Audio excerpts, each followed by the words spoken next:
Welcome back to Eintracht Frankfurt, the Bundesliga podcast, talking everything there is to know in the English language about Eintracht Frankfurt. I am Chris here in the middle of Michigan, needing no introduction. The other man on the top half of the screen, John in Virginia, shockingly sober as we record here on St. Patrick's Day. I Maybe mean, ouch. Sober enough. anyone who knows you, we know. He likes to stay Then the other hydrated. man needs no introduction. Living the great life of taxation without representation. Matt down in Washington. Shout out. Very nice, very nice. EFC. Hello. Shout out EFC Washington. All the good stuff you're doing down there. How you been? Been all right. Busy, work life, family life, a little bit of football here and there. Keep me busy, but, I'm hanging there. How you guys doing? Always doing Same thing. No, we apologize this much for going a month or so without a full episode, but life is busy. Life happens and gets in the way a little bit, but there's been a lot going on, a lot to talk about. Both sides of the building we'll get into. A little bit of talk about Albert Riera, where we feel things are going after 6 weeks, and looking ahead to the final third of the schedule here. And both sides, a lot going on, a lot of table watching, some of it in our control, some not. So let's jump right into it. The Frauen situation's complicated here. Bounce from the Pokal. No stream here in the U.S. Thanks ESPN, nope. Thanks TFL. Absolute trash on their part. So I'm not even going to pretend to comment on it, but a 1-0 loss, bounce from the competition. And so all eyes on the Bundesliga, right? And kind of funny situation with Werder Bremen on the weekend where they go in and score two, a really nice free kick goal, Nicole Aniomi, beautiful goal in the top corner, and then backs it up 2 minutes later with a steal from the midfielder, a pass ahead to Blomqvist, nice slotted goal, 2-0, 25 minutes in, right? Stream, just straightforward, coast to victory, right? Right, John? Isn't that how it works? Yeah, that's how it always works with us. Yeah. So here's my thing. When you have a 2-0 lead with 43 minutes into the first half, you say get to halftime, right? No matter what it takes. Get to halftime, even if you're tired, which they weren't. They were playing the game. Werder Bremen scores from a beautiful free kick. As good as Aniomi's was, I didn't catch her name. It was Mulhouse, who's I think second in the league in goals right now too. So yep, and she had the second one too. I mean that the first one was the deflection. You can't really do anything with the deflection. Dorson blocks the shot, and then it just floats up in the air. There's really nothing Altenberg can do at that point. But then you're at the 44th minute. It's 2-1. You're like, all right. That's some momentum for them, but let's regroup, figure the situation out at halftime. No, we got to go into the half 2-2, make it harder, right? Yeah. That was, it's both of those goals are not on Altenberg, obviously. It was an incredible free kick to tie the game right before half, but you got to control the game better when you're up 2-0 at that point, or even when you've let one in. Regain some composure, make sure you don't allow them the situation to be able to tie it going into half, and then just fell apart in the second half after.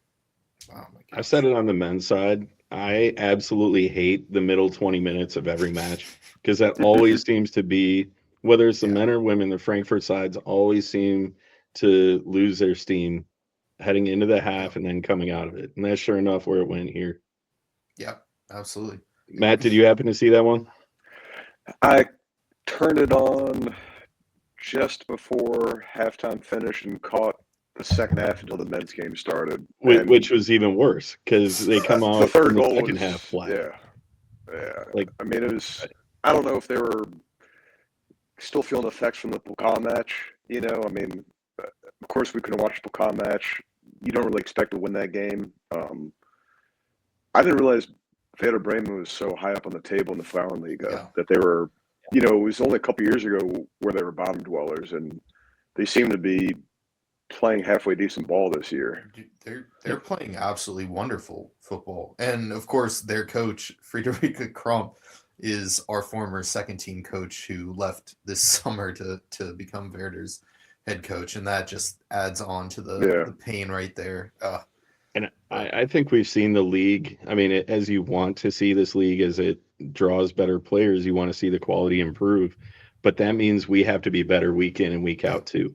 And, where there used to be a serious drop off after 3 or 4 in the table, now we've got 7 teams above 30 points. And, we're sitting on 33, but a loss tomorrow could put us right back into 7th at the end of the match day. So it's one of those things where the league is getting better, but we have to make sure that Frankfurt's getting better too. And I'm not totally convinced of that right now. There's a discussion for the end of the season about what's going to happen with Nico, but it doesn't sit well for me. We'll talk about the preview for tomorrow's match, and hopefully people get a chance to listen to this before then. But there's a lot going on the Frauen side. That the table is so tight. The first and second places for the Champions League are out of reach already. But with 5 weeks to go, 5 match days to go, because some teams played 18, some have played 20, just because of all the weather chaos in Germany.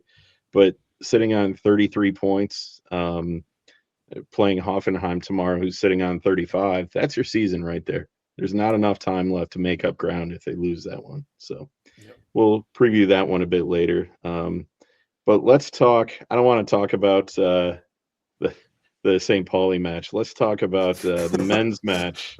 I mean, I can sum up the St. Pauli match. That's it. Like, there's nothing to it. It's absolutely awful. That was. I have fat fingers and I typed that wrong. I think it's Frankfurt. No, it was 1-0 Heidenheim, right? Yeah. It was. Yeah. It was 1-0.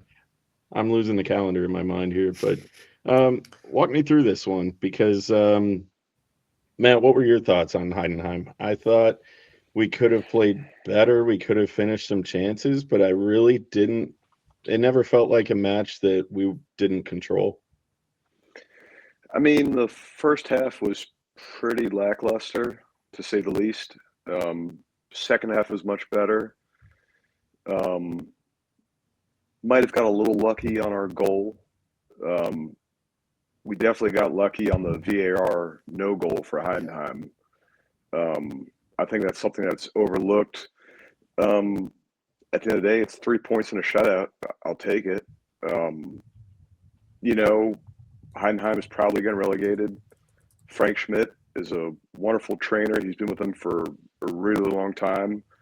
They're not a Bundesliga club, but it's been fun having them around. Absolutely. I don't know, man. It's tough, like all the things Riera has talked about and preached about. We're not seeing that on the pitch. There's gonna be opponents like that just sit deep and will counter and will block up all the lanes, and we got to find some solutions for that. But When 3 you're points trying is to a shutout. When you're trying to play your way out of that relegation hole, you're trying to steal points, and usually that means there's a talent gap, and the way to do that is, like you said, sit back and catch them on the counter. And given the way we've played against the counter this year, I that's a good strategy to play. Maybe not against other sides, but for us, they did. I mean, if you look at that still shot of VAR image, I mean, he's inside his own half, and I mean, it's a fraction of a sleeve. You know what I mean? That is offside. I mean, if I was a Heidenheim fan, I'd be a little bit upset, Yeah. But to the letter of the law, I guess it was a correct call. Or, I mean, not I guess, but it is a correct call. So, yeah. I mean, that's one of those where the call on the pitch would usually stand, based on the evidence being just so borderline. But I was encouraged by the passing accuracy at 90%. Obviously, this is a match where we're going to have a lot more possession just by quality of play. But it's one thing to have possession, it's another to pass the ball well. And that's kind of one of the things that Riera said he wants to see is that we have meaningful possession. We're not just holding the ball for the sake of holding it, but we're moving it in a controlled way that makes sense. And this was kind of one where I saw that. I'm not going to say we're Man City making, 42 connected passes, but making 11 or 12 connected passes and showing the patience really made me feel a little better about where we're at. I think, yeah, to a certain extent. I was only able to catch the second half because obviously I was watching the women's match instead during the first. And I think in the second half, we had a lot of, moments like that where there was good passing play, there were opportunities.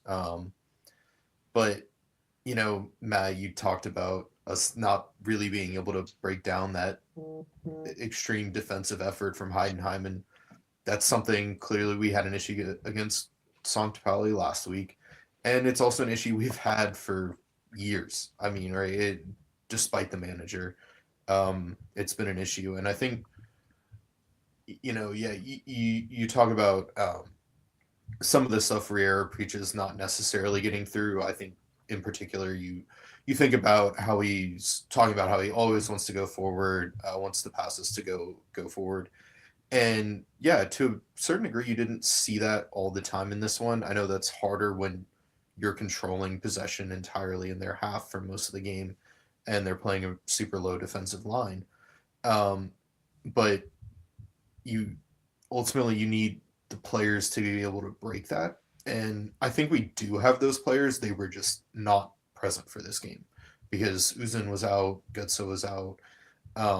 So I think a lot of what we saw from this was just not having the players available that we need in order to break down a defense like that. Fair. Having a guy like Calamundo in the middle, though, I mean, his energy is right there. I like he's got a lot to figure out as far as like positional play, but you put him anywhere near the ball, he's attacking it hard and he's going to make an effort. I love everything that he brings to the table, and I hope he can have a full summer with us to figure it out because, I mean, the sky's the limit with that kid. I really hope we're able to sign him permanently. It's going to be an interesting saga to follow in the summer, but that's a discussion. I haven't seen him in person, but he looks like he's thick too. Like he knows how to use his size, and that's something that we've lacked for a bit. We've had guys with good talent, but Ekatike and Marmouche were like bean poles. They got pushed around a little bit. Calamundo, he'll get right in the middle and use his own weight, and I like to see that. Absolutely. He's real physical, fun to watch. Yeah, for sure. The captain going out with a red card, double yellow late, Robin Koch in the 73rd. Like that was so weird. Go ahead. When he got the first yellow, I thought to myself, man, they're going to pull him at halftime, just play it safe, and then they didn't. And I said, all right, they're going to let it ride it out. Then when he got the second yellow, I said, man, I fucking knew it, and then, and then, I will say they said that was his first send-off ever. And I said, okay, I can see why you wouldn't pull him earlier. And they also said it was the first yellow in the first half was his second yellow for the season. I said, all right, well, I can see why the coach kept him in then. But I mean, it made things a little bit more interesting. They needed to be there at the end. But if we had some more depth there that we could rely on in his position, maybe you make that move in the 60th. But there's really no depth on that back line that you can confidently slot in there and say, yeah, there's no trouble with this move. It's not even no depth that you can confidently say can go in. It's Elias Baum is the only depth player there because Teot's injured, Christensen's injured. So you've already got all your guys who could play center back on the pitch except for Baum, who obviously ended up getting in the game.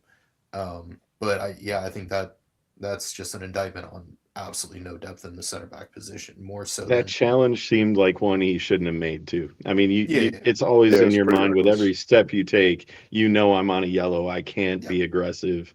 especially that far away. If it's on the edge of the box or something. But that was It was pretty silly. well no man's land. It was really silly. Yeah. Any more thoughts on that one before we keep moving? You know what? No. I will say, I think that match did show the importance of Calamundo to this team right now. I think since he's come in January, he's transformed the side when he's been in. Obviously Burkhardt has been injured and so hasn't been able to contribute, and he's still coming back from it. But I think even when Calamundo's in, he's always looking for the ball, even more so than Jonathan. And I think it adds another dynamic. And yeah, we didn't have like a crazy amount of chances in this one, but I think there were opportunities for him to get another goal in there as well. So Matt, final thoughts? Oh, sorry, I cut you off. No. I was saying I think he's transformed the side a bit, not completely, but it's really Final thoughts. I guess it's the hockey fan in me. I would like to see them, when these teams are sitting so deep and so compact like that, is sometimes just get the ball in the penalty box. You know what I mean? Take a shot, cross a ball in, change something up. You could tell they're trying to do quick passes and find lanes and find openings, but they're holding the ball too long. They're trying to play tiki-taka football, but they're not playing the ball quick enough, taking too many touches.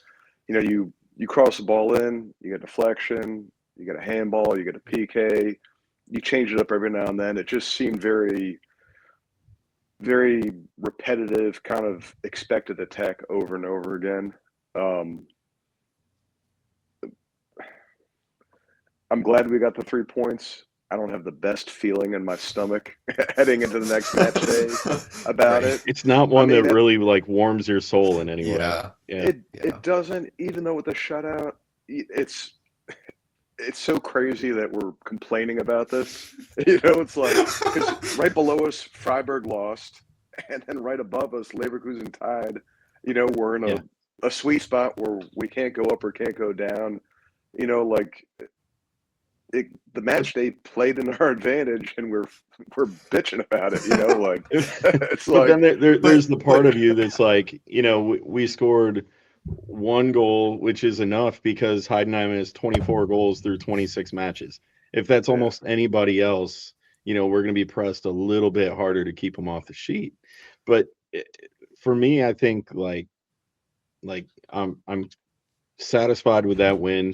I'd like to see those matches against the very bottom of the table. First, that's where we usually lose points. So, like we'll play out of our minds against somebody good, but then we go to play a bottom feeder and we drop into a draw or maybe even a loss. So look at the previous week against St. Pauli. Yeah. When the table also that week went in favor and we weren't able to take advantage of a team. The only team with fewer goals than Heidenheim. Yeah. I mean, and that's fantastic that we're keeping teams off the score sheet. But then I look at like guys like Bohoya, who started out of his mind at the beginning of the year.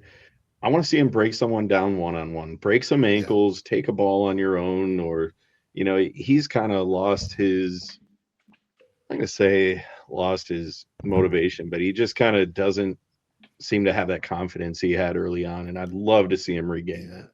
I think part of that is just because he's still young. I mean, what is he, 19 still? Yep. So hopefully it comes because he's got a lot of talent.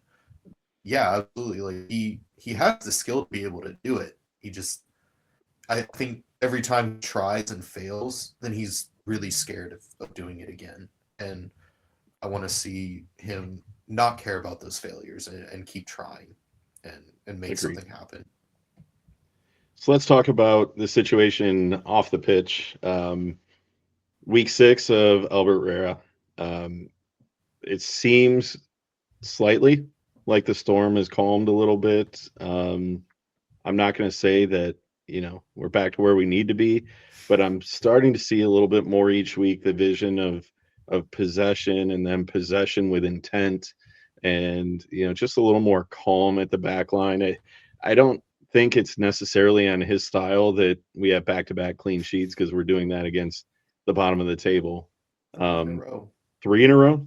Well, see, Yeah, yeah, Freiburg, St. Pauli, you're right, and Freiburg. Yeah. yeah, So there's some positive stuff there, especially the Freiburg one, because of their decent season to this point, even though they still can't score goals. But like, I I want to see us be more consistent offensively. I think the storm is calmed in the sense that we can actually stand up and breathe a little bit, but there's still 8 weeks left in the year.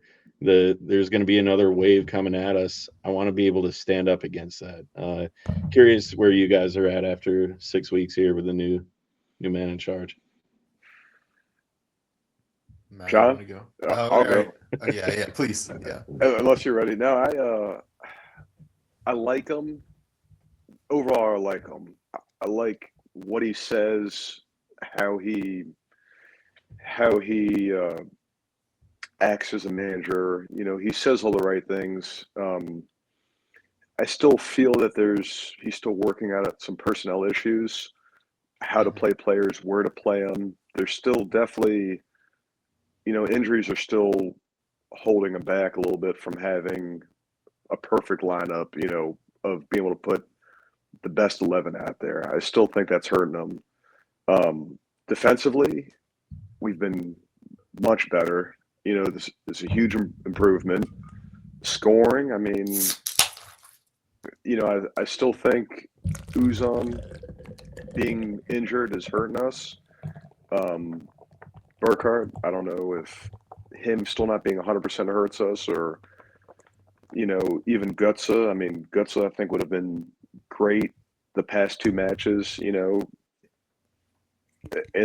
Just to help manage those gaps and play those balls in the danger areas. There's still a lot to learn from him, and he still has a lot to learn about the team and the players he's got. Yeah. I don't know. The players to me seem like they're still lacking a little bit of confidence. I don't know if they're worried about next season, like making the team next season, like what's going to happen. Is Riera going to say, "Hey, I'm looking for these kinds of players to play on our team. This is how I want to play. This player is great, but he doesn't fit my system." Is there, I still get a little bit of that vibe. When you look at the lineups and who's available and the formations and stuff like that. I mean, it's been all over the map. The first couple weeks here. So Yeah, there's going to be growing pains there, and that he needs time to, usually you make a change after the season in May or June. You have time to get the guys you want lined up. You can, go to Marcus Croce or whoever's the boss and say, this is the kind of guy I want in these positions. He doesn't have that luxury. And, he was busy coaching. It's not like he had the whole season to watch the Bundesliga and look at the guys he's got every week. He's still trying to figure out, names, preferred foot, all that kind of stuff that we know by heart. He's still trying to pick that up, so there's still a ways to go. John, what about you? No, I was going to say, I think a lot of that could have been solved by making that change before the winter transfer window opened. I think, Dino just barely saved his job in the middle of December, and I think that hurts. I think that hurt us to begin the year. Obviously, we saw the results, and I think that hurts a new coach coming in. He doesn't have, obviously it's not a full training camp, but at least a little bit of a training camp before the second half of the season starts up. He doesn't get a say when it comes to transfers. So I think, he's coming in at a disadvantage, but I think there are a lot of good signs right now. Defensively, obviously, we've been a ton better. We have 4 clean sheets under Riera. I think we had 3 all year under Topmuller. So that's already, just results-wise better. But I think you see the defensive effort in there. Guys are playing a lot better at the back as well. I think we still have a lot of issues in the midfield, but I think a lot of that is personnel as well. And I wouldn't be surprised to see a lot of that change. But I think that the Freiburg match really, to me, was kind of the epitome of what Riera wants to do. We dominated that match from start to finish. Should have had more goals than we did. Atabolu is just an incredible goalkeeper and made a couple saves that not many would make. So, and really, they only had one or two clear-cut chances in that one. And I think, to me, that's a really good sign where you're playing a team who is right next to you in the table and you completely control it. So I was really impressed with that one. So, it gave a few weeks to settle in. So, am I blowing sunshine out my ass, or are we actually more composed than we were back in January? I think we're a little bit more. I think We're definitely more composed. Yeah, no, we definitely are. Yeah. Chris, you're a stats guy. I got a stat for you. Yes. I love it. Let's go. All right. We are 16th defensively for goals allowed in the league, right? So third worst defense in the Bundesliga, but we're tied for 6th place in clean sheets. So it's all or nothing. There's no middle ground here. To be fair, we were also tied with Heidenheim for the most goals conceded until Riera came in as well. So that's already an improvement to move up a couple places. And I think we're still second in the league in goals scored. Maybe we've dropped now that we haven't scored as much. I think we're third, actually. Third, yeah. So I think that's one of those anomalies. Yeah. It sounds so weird when you say that, and it just cracks me up that that's the case. But that's one of those things where if the trend continues in that positive direction over the span of the next 8 weeks, still have 8 matches to play, that could really put us in an advantageous position. I don't expect us to, go 8 more clean sheets, but a couple along the way, because the competition is going to get better really quickly. But I think we're in a position where, you can build confidence, even if you didn't play your best against Heidenheim, you can build off the confidence of a clean sheet anytime, because those don't come easy in any league, no matter where it is. Absolutely. I think you're talking about the upcoming matches. I think these remaining matches, for the most part, will give us a better gauge of Riera. You know what I mean? Stuttgart, RB, Dortmund, even Mainz, you know what I mean? Those are going to be the matches where they're going to play us. We're going to play them. They're not going to sit back and defend. They may or may not be in Pokal or playing in Europe.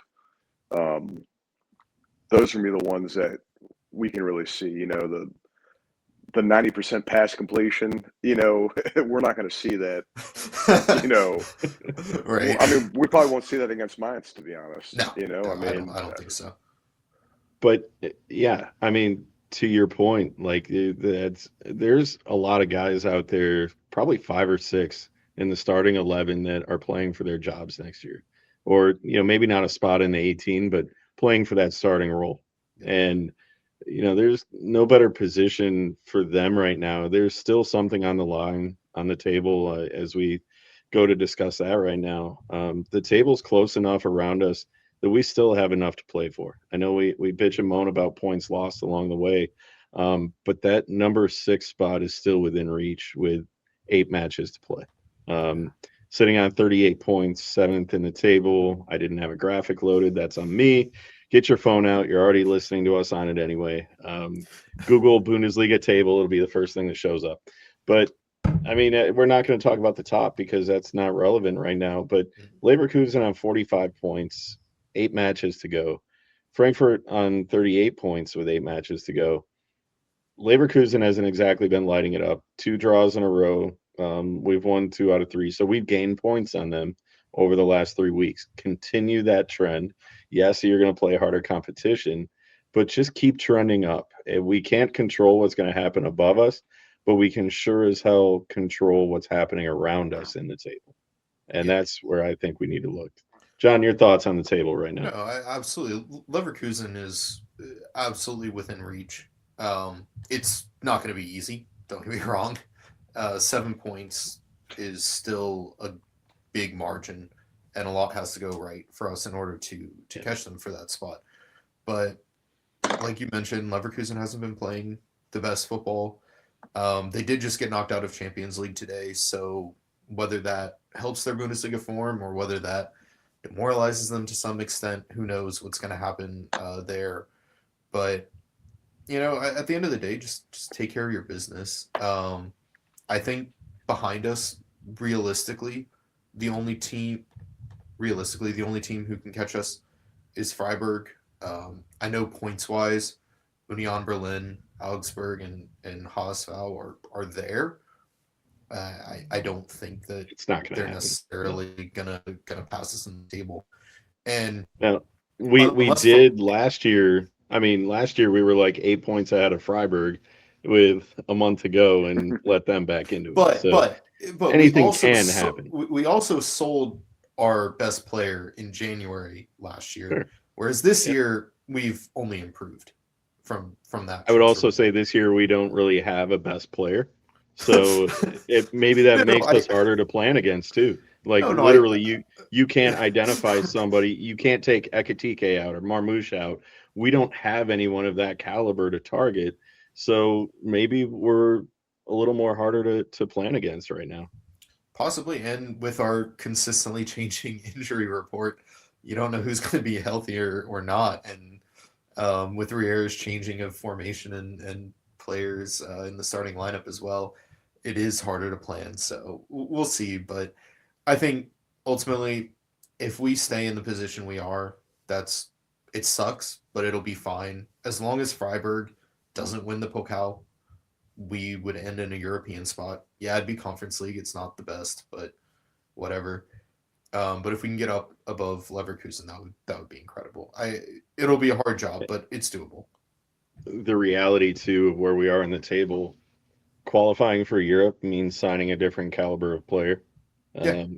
It's still not the Champions League level player that you want to be signing, but players want to play in Europe. And if you're finishing 6 or even 7 and qualifying for Europe, that actually does mean something compared to finishing mid-table and saying, "Hey guys, look forward to the cup next year because that's the only extra ball you're going to get." Even if we make only Conference League, which again, that's still generous given where we are right now, likely, but still generous.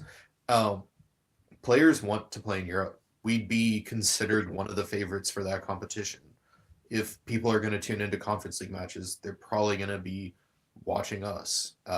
And so even though it's not the highest tier European competition, it still gives players a platform. And it also means more matches and more opportunities for players to get minutes, way more than just being in league and cup, especially, DFB Pokal. I don't think, unfortunately, a lot of people outside of Germany or non-German fans are really watching that as closely. So, no. Matt, your thoughts on the table?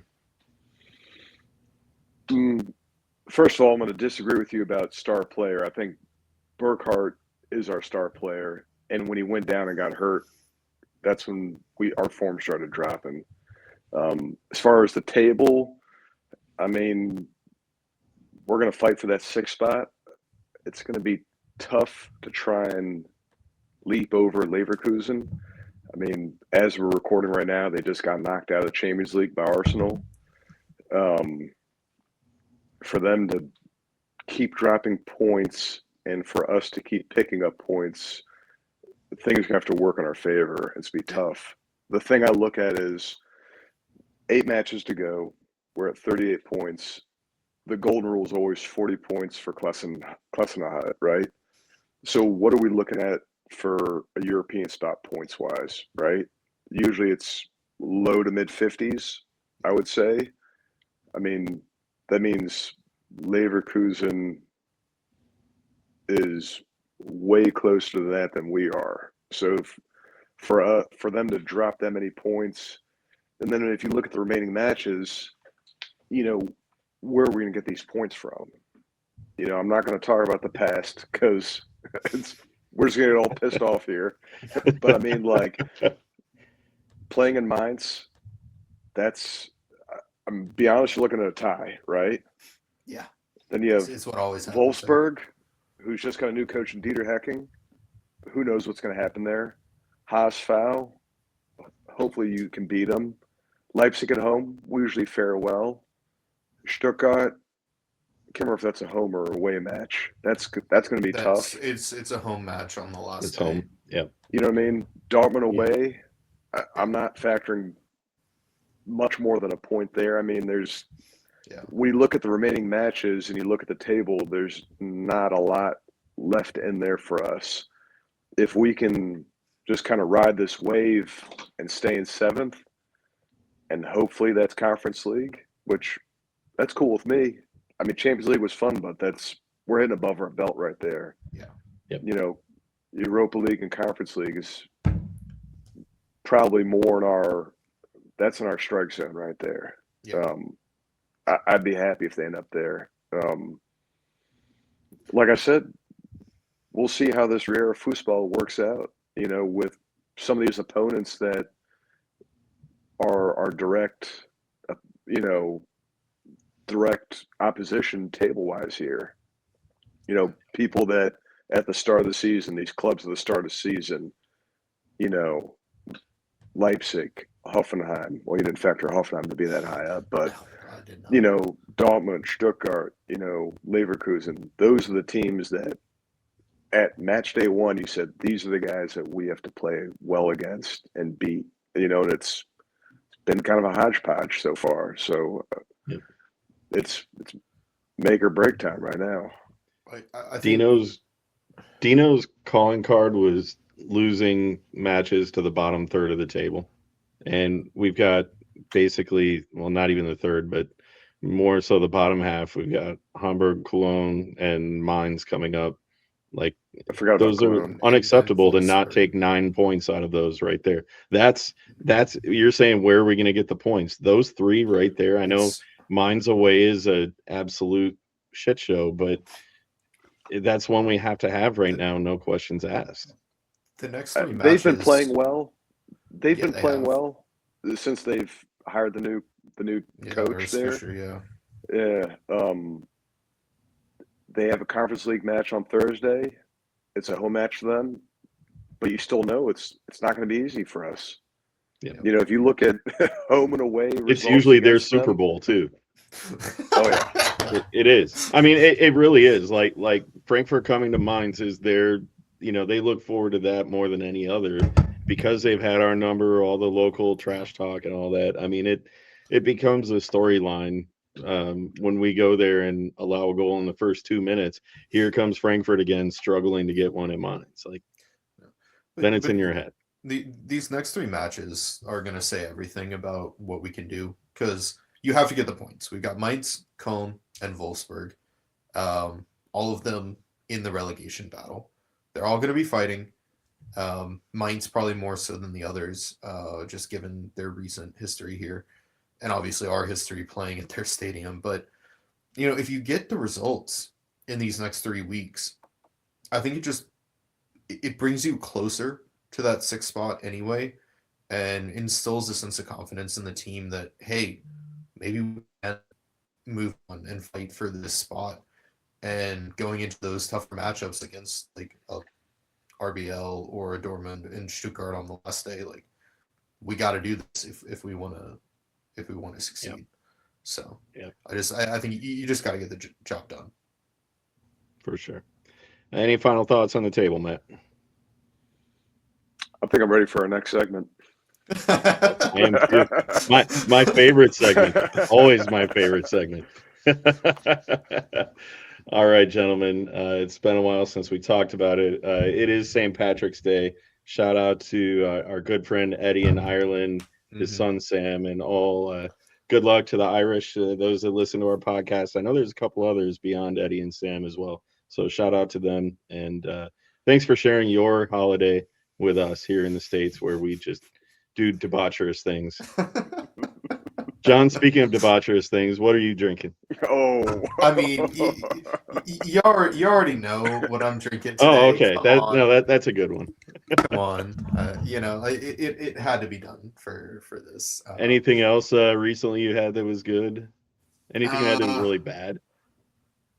I mean, if we're saying bad as in like not gross, but just shitty, I've been drinking way too much like Modelo and Coors recently. So, I mean, don't get me wrong, I like drinking them at We've all been there. Coors Banquet, of course. Never Coors Light. I don't like that shit. But are we talking Especial or Negro Modelo? okay, so Especial, but the Negro is really good. I think. I actually really like the Modelo Negro. What about you, Matt? Anything good lately?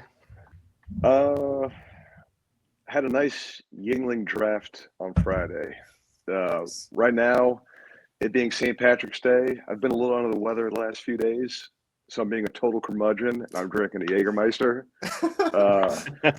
That'll clean you In up. the words of the late great Christopher Moltisanti, today is like hell, where it's like being in an Irish bar on St. Patrick's Day every day forever.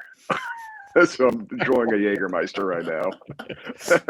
Good stuff. Good Fans stuff. of The Sopranos may or may not understand that reference, but yeah, I'm being a total curmudgeon. Even though I'm wearing a green shirt, I'm enjoying my finger. Just those natural herbs are good. So. I've been on the road almost nonstop. 3 out of the last 5 weeks, so I had the opportunity to drink around quite a bit. Spent some time at Fortnite Brewing in Wake Forest, North Carolina, with EFC Carolinas. Shout out to Oliver and all the good people down there doing Carolina things. Fantastic time. And they're doing another one. I think that's match day 30. I gotta check that, but we'll put it on the socials. It's against RBL, right? Yep. So that'll be at Fortnite Brewing in Wake Forest again. I might have to find a reason to get down there, but I'm still working through all the stuff I bought at New Glarus up over in Madison, Wisconsin. I'm not joking. I brought home $200 worth of beer, and it's all I've got. Like, I don't need to shop for a while, but so New Glarus, like, they're known for the Spotted Cow. That's like their flagship beer. I've got a better one. It's called the Fat Squirrel, and it's funny because my daughter said that with this ugly ass beard and my fat face, I look like a fat squirrel. So ouch. She's grounded. But those little daughters can be so vicious, can't they? I mean, they just 10-year-olds are a pain in the ass, and I so hope honest and cute and ruthless, and just I just want to worst. bash her face, and I can't say that out loud. No, I love her to death. But Fat Squirrel from New Glarus, that is my go-to right now. Really, really good stuff. So, nice.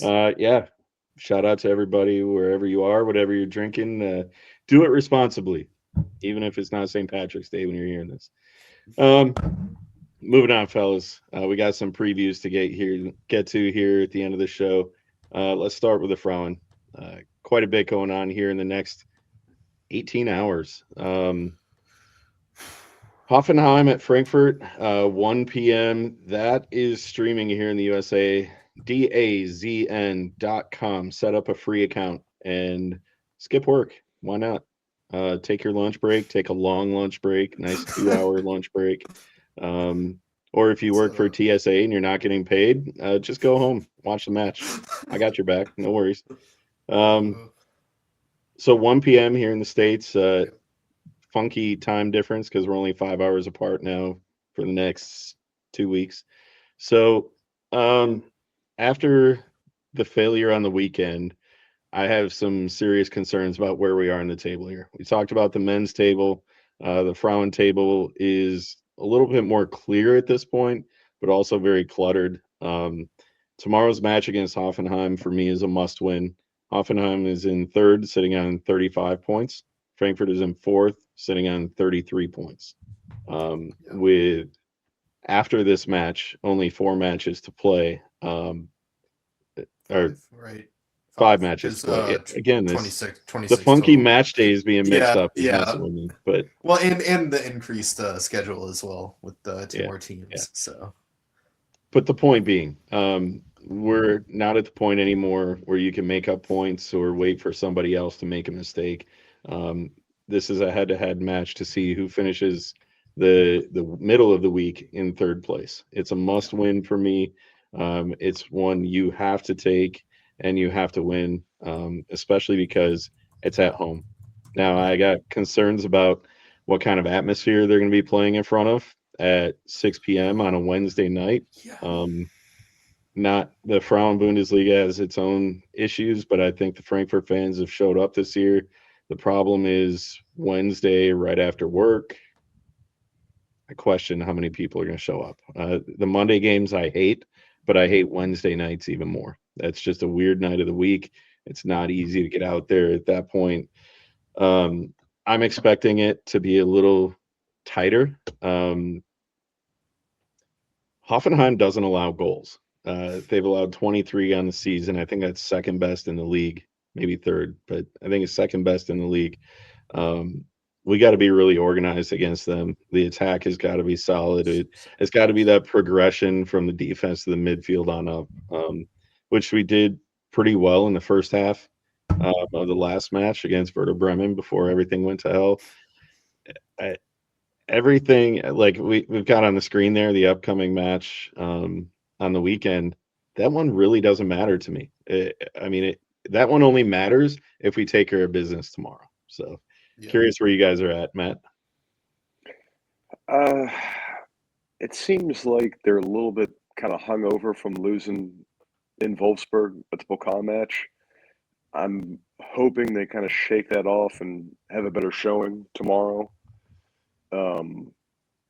I kind of get this vibe that they're kind of gone like the men's route, like Launa Shadiva a little bit, and they're just all poker chips are in on the Europa Pokal, which is very winnable looking at that trajectory right there. Hoffenheim's good. It's a direct opponent, table wise. I'm not too concerned about attendance and atmosphere and stuff like that tomorrow in Brentano bout from what I've seen. On the socials, just who's going to be there and what's playing and stuff like that. That's good. But it's just the same thing happened last season where they took a shitty loss and then it carried over for way too long. And it's how long are they going to let this that Pokal match hang on to them? Are they going to be able to shake it off? Last few days, are they shaking off, or are they still going to be kind of shoulders sagging a little bit and feeling sorry for themselves? I mean, they're totally capable of playing a tight game and drawing or getting win tomorrow. So it's just mentality wise, where are they at is the way I see it. It seems like there hasn't been any stability with this group all year. It seems like it's been a complete mental roller coaster for them. Ones that you think they're going to bounce back with, they struggle with. Again, we're kind of stuck here without consistent streams in the States, so it's hard to follow their pattern or quality of play week to week. But John, no excuses at this point. With only a few weeks left, they got to take care of business now. No, this is an absolute must-win if you want to get third in the league. It's the only way to control our destiny for that. And yeah, we can go all chips in on the Europa Cup. Trust me, I would love to win it. It'd be incredible to do that. Be the first winners of that competition. The final is a 2-legged event, so we would have a home game during that, which would be very cool. But as far as I know, that doesn't lead to qualification to the Champions League or qualification to the Europa Cup for next year. So you need to fight for that third place if you want to qualify for Europe again. And that's where we want to be. And Hoffenheim has been our direct rival for third place for the past 3-4 seasons or whatever. They're a good team, but they're inconsistent. They lost one of their best players in Melissa Kostler. She went to Denver Summit in January. They've won their past 2 games, I believe. Sorry, Yeah. 4 games. Or no, yeah, 2 games. No, 2. And the game before that, they lost 4-0 to Haasval, who is a team we smacked. You know, and so it's just stuff can happen, and it's weird. You got to be on your A game. And, you know, Matt, you were mentioning how last season, you know, we got to a point, had a loss and spiraled. If I remember correctly, that was that really, really bad loss against Wolfsburg as well, when we got absolutely destroyed by them. I think Anyomi got injured for a few weeks during that match, and we lost everything, you know, dropped that game against Freiburg and barely, you know, qualified for the Champions League qualifiers. That was right after that. That was right after that Pokal loss at Bayern, if I remember correctly, right? In extra time as well. Yeah, and it just went. Yep. I forgot about that, but I remember it being like 2-3 match days where it was just it was poor. It was poor play. It was poor mentality, poor everything, and it all fell apart. And you know, this is a death march right now. We starting with that Pokal match last midweek. We have a match every 3 to 4 games until the beginning of April, when the second leg of the semifinal in the Europa Cup happens. And even after that, if we make it through this semifinal for the Europa Cup, then we've got, you know, the final, which would be late April and then early May. But, you know, it's so many matches. And it also doesn't help right now that Romina Chiba and Haley Rasso are out on international duty because Asia is playing a tournament. Congrats to Haley Rasso and Australia for making the World Cup coming up for them. But that does leave us with a depth deficiency for the past couple of weeks, for tomorrow as well. Hopefully by the weekend they'll be back. So it's a tough situation. I think the squad has the talent to handle it. I don't know if they have the right mentality, and I don't know if Nico is the right coach to guide us through it. But these are questions that will somewhat be answered in the coming future here. So we'll see. Yeah. You know, I think for me, we're looking at what's behind us with Bremen right on our tails. I'm a little worried that Hoffenheim is looking up and thinking they're only a handful of points behind Wolfsburg for that second spot. You know, there's some motivation there, not just to stay clear of us, but to topple one of the, you know, usual giants, not just in the Bundesliga, but in all of Europe. You know, they're still back there a bit, but there's some motivation there to stay clear of us and then have a shot at 2 is a big deal. I'm hoping that having them traveling on a short midweek situation, not a lot of time for preparation and recovery, maybe we catch them. I'm hoping our team shows up pissed off, angry about the way that they left that loss on the weekend. When Aniomi gets mad, that's like the best thing that could happen for us. I love when she gets mad because good things happen. We need her to keep doing what she's been doing. We can't ask for a ton more out of her, but we need others to show up. You know, not taking nothing away from the defensive effort, because there were some fluky bounces and great shots in the loss on the weekend, but just play the quality game that we know we can, because we see it for weeks at a time, and then the fall off is just so steep, which has been so rare with this group. They seem like the last few seasons they've been so steady that even when there's a dip, it's just minimal. We got to find a way to pull out that victory tomorrow, and then we can look forward to the weekend. I don't know how I'm going to watch. I will find a stream from my friends in Denmark, but I will say, though, for the weekend match, I was just looking at DAZN to make sure that tomorrow's match was on, which it is. I didn't see any of the Frauen Bundesliga matches listed yet, so there's a chance. There's a chance. I haven't looked at the rest of the match day, so it probably isn't going to be on, but, you know. Let's see who else is playing on Oh, never mind. Wolfsburg is playing Hoffenheim. That'll be the match on Saturday. Yeah, we will not be shown. So let's talk about the men's side. Bundesliga match day 27, Eintracht Frankfurt at fucking Mainz. 10:30 a.m. here in the east side of the United States, 15:30 in beautiful Central Europe. ESPN Plus, as always, here. Guys, I hate this. As much as I love 3 clean sheets in a row, this is right up there.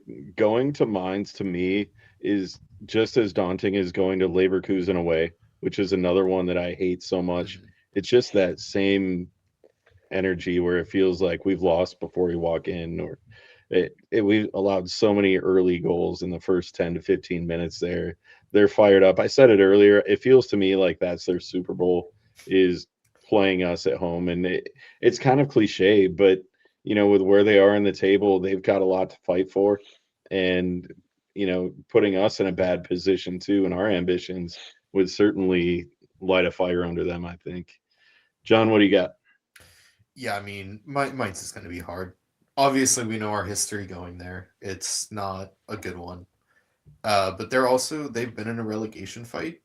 They brought in Urs Fischer, who, of course, had previously done an incredible job at Union Berlin, them into the Bundesliga, getting them into Europe. The guy knows how to manage players, and it's showing right now. They've won, 3 Bundesliga matches in a row? Or, sorry, they haven't lost for 4 Bundesliga matches in a row. 3 of those are draws. And they're out of the relegation zone right now. So it'll be interesting to see how they come out, but I expect them to come out fighting. They look really solid right now, not conceding a ton of goals, not scoring a lot either, but enough to get jobs done. Yeah, I'm slightly worried just because how their form, our history there. I would love to come out and smack them because I don't like them. I would love if they left the Bundesliga, but I don't know. Well, you mentioned they're out of relegation, but the difference between that 16 spot at what do we got here? 24 points, all the way up to Gladbach in 12th is only 28 points. So there's a 4-point window there between the middle of the table and the relegation playoff. Yeah. So, anybody can get hot at this point in the year playing with desperation. It's about who's playing more desperate and making the fewest mistakes at that point. We've been in those battles before, and it's absolutely brutal to watch as a fan. I mean, every time there's a change of possession, you're puckering tighter and tighter because you're just so terrified of allowing that goal that makes a difference. Matt, House of Horrors, or are we overreacting? They're in form right now. I mean, Mainz plays a half season every season. It's like they have one. They either play a good Hinrunde or a good Rückrunde, and they're playing a good Rückrunde right now. Yeah. I don't see them getting relegated. Each year they dabble, whether it's at the beginning or the end of the season. They're not going down. Even if they're only a couple points shy, I mean, they're in form. It's a home match for them. They're still playing in Europe, like I said earlier. It's gonna be tough. You know what I mean? I don't see them sitting back and being as compact and counterattacking as much as St. Pauli or Heidenheim.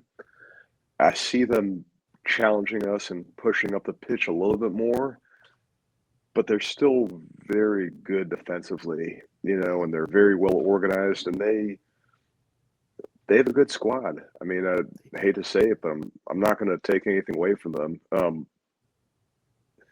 If we walk out with the draw, I'll be happy. I don't care which way it happens right now. If you say, hey, take or leave it, we're going to give you a draw, I would take it, just because I know what it's been like there for us over the years. I mean, I don't know, man. I mean, there's talks of Uzan and Ebnou Talib coming back for this match. I'd be able to to feature and get some playing time. Burkhardt coming back and starting, would be awesome to watch him score a goal. We already know we're going to be, looking at the starting lineup, we're going to be down Koch, right? Mm-hmm. Yep. We know Setti's playing in goal. Our back line is already halfway shaky, right? Yeah. It's, even though we've had clean sheets or good defensively, you're looking at Amenda, who's been playing great, Collins, who's been okay, but you don't have the best feeling about him in the world. Yep. Baum and Brown. Yep. And then you're looking at a decent midfield, but they're not playing their full potential, and you don't know who's going to start and who won't. And we have good strikers, but we don't know who will start, who won't, and how they'll play. It's going to be an interesting match. Just if you kind of factor everything in, it's I don't know. That's why I say right now, if you say, hey, a tie, whether it's 5-5 or 0-0, would you take it? Yeah, I would take it. I hate to say that, but it's just I probably would too. Like you mentioned, you look at their roster, it's good. We took Burkhardt away from them, and that took away a lot of their goals. But the rest of that squad is a team that has the capabilities of making Conference League again. Like it's good, and especially in midfield with Nadia Mamiri.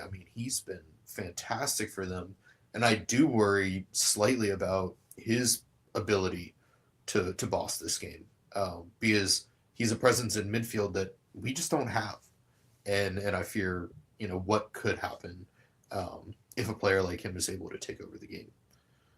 That we really are you lacking mentioned a boss in midfield there. Yeah. I think that's one of our hugest gaps. We've seen, Shkiri, I don't know what's going on with him. Larson, he's been so on again, off again this season. Hoyland, we don't really know. I personally feel that it's probably one of the most important positions on the pitch. Yeah. Whether it's you're talking a 6, an 8, or a 10, and we really haven't had a true box-to-box midfielder just boss the game, dominate the game, just dictate the game since Waldo was in top form. And since he's retired, that's one of the huge lacking factors on the team that we've seen. So it's core has always been a pain in the ass for us. You know what I mean? Paul Naylor's always been a pain in the ass for us. And what's his name?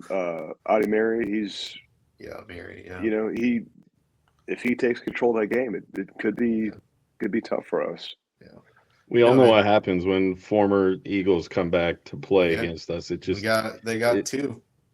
It always feels that way, and that scares the shit out of me. You mentioned Burkhardt earlier and how we took him away, and that's really the issue for them. Their defense is okay, not great, but relative to their position in the table, they're there because they struggle to score. So for me, I want to get up early on them and really force them to push. And then if we can play our possession game with them chasing for coverage or chasing for ball possession a little more, then maybe we get them on the counter for another one, or get them pushing a little too hard. The first goal in this one tells me everything. If we give up the first goal, we've got no shot at all. The best we can hope for is the draw. I don't think Mainz scores 2 because they just haven't much of the year. But if they get the first one and then we start chasing a little bit, then I worry about us opening ourselves up for attack. So for me, the first team to score has a major advantage in this one. A little worried about the back end without the captain there. But we know that going into it. It's not like we're losing him to injury 20 minutes in. We've had a week to prepare, knowing he wouldn't be there. This is a good test for Riera to see what he does. Is it personnel? Is it shape? Is he dropping a midfielder back more frequently? This is going to be a good test to see what he plans to do. I think that we're going to see Skiri play a bit of center back in this one. It seems like what he wants to do. Yeah. And when you talk about lacking a midfield boss, I think we did expect that out of Skiri, but I think just ran his course at Cologne. He was always top of the league in kilometers run, and now that he's reached age 30, it's just the toll has been taken on his body, and he just isn't the same player, and that really hurts us in the midfield. Yeah, we've absolutely lacked it in midfield since Rhoda left because of that. Agreed. Yeah, So I agree with that. Predictions, gentlemen. Who's got them? God. 1-1. I was going to say that. I mean, two of Mainz's past 4 games have been 1-1. 4 of their past 5, including Europe, have been draws. So I think this one ends in a draw. I'm going to go 2-2. Fair. You guys put me on the spot now because the draw is the popular pick with this one. In our predictor league, I did. For the record, I'm hoping for a win. Yeah. But I'm expecting a draw. Always. All right, let's just. I'm not trying to. I cannot predict a win anyway because anytime I do, we always lose. So that's just a rule. For the record, and I got to put this out there for the world to hear. In our predictor league, which we host on the hefpod Discord site, I am not legally allowed to predict clean sheets because when I do, bad stuff happens. I predicted 2 of them in the last 3, and look what's happened. So my word is Bible right now going forward. You predicted a couple early in the year, like 2 of the 3 clean sheets we ever got under Tom Holland. Go figure. Our awful defensive record, and I'm out predicting clean sheets. It's not going to be a clean sheet this time, but I am going to predict the win because I think there's an urgency here that is necessary. I like it. I'm not fully on board with the personnel we have, but I like Riera's emotion, and I'm getting sucked right into that idea that I love his passion on the sideline. Yeah. Like you just see him fired up, whether it's positive or he's pissed off or whatever the case is. You don't see him angry a lot. You see him motivated with his frustration, and that kind of positivity I think can do a lot. Where Dino just kind of shut down and sat on his chair and looked at the iPad for a bit. Yeah. Riera's on that sideline. He's talking to us. Dino. Yeah. I think he kind of felt, that things had turned a corner. He wasn't, speaking the words that needed to be spoken, but I love Riera's passion. It's definitely got me fired up. No clean sheet here, but I'm going to go with a 2-1 victory. Actually, I think we go up 2, and then we allow them back into it. Just because we all got to, have high blood pressure for the last 30 minutes. Because we all don't have enough gray hairs coming in right now. Exactly. All right. No, it's fun. What do we think the chances of Dominic Core getting another yellow card are, though? He's getting close to that record now. He's getting close. It could also go straight red. I mean, with him, you never know. I think he does hold the record for most straight reds in the Bundesliga as well. So that's crazy. Funny player, man. Funny player. Matt, before you sign off here, you got anything coming up with EFC Washington before the end of the season? Nothing official. I was gonna put some feelers out about this Sunday for the match, but I'm not sure personally if I can make something happen or not.